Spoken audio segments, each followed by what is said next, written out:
magaalada Garowe ee Puntland waxaa maanta xukun dil lagu riday shakhsiyaad loo heestay kiiskii Allah u naxariistay Caaisha Ilyas Aadan oo lagu kufsaday kadibna lagu dilay magaalada Gaalkacyo gaar ahaan qaybta maamusha Puntland.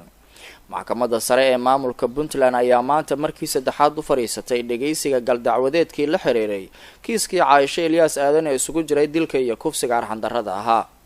maxkamadda ayaa xukun dil toogasho waxa ay ku riday saddexdaas ruux oo laba ka mid ay walaal yihiin, waxaana lagu helay sida maxkamaddu ay sheegtay cadeymo la xiriira kufsiga iyo dilka inay ka dambeeyeen.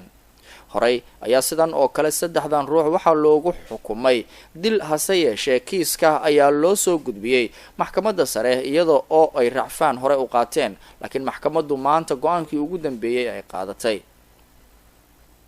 maxkamaddu markay dhageysatay Cabdishakuur Maxamed Dige in maxkamadda horteeda uu ka doortay inuu diyaarinayay qabrigii marxuumad Caaisha Ilyas Aadan lagu aas lahaa. xukunka maxkamadda sidaa darteed maxkamaddu waxay xukuntay sida soo socota.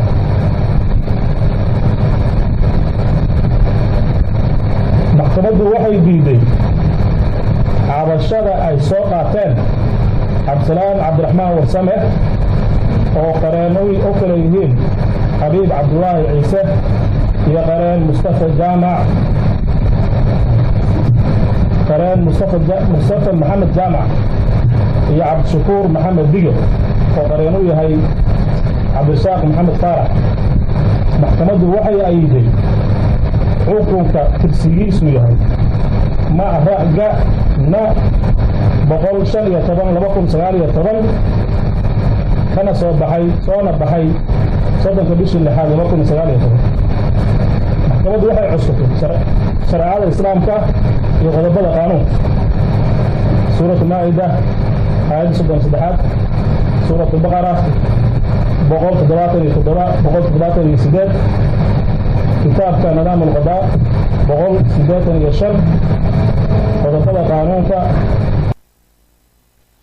waxaa ahayd maxkamadda maamulka waa maxkamadda sare ee Puntland oo iyadu ku dhawaaqaysay xukunkaas dilka ee lagu riday saddexdaas shakhsi ee loo haysto inay ka dambeeyeen dilkii iyo kufsigii Caaisha Ilyas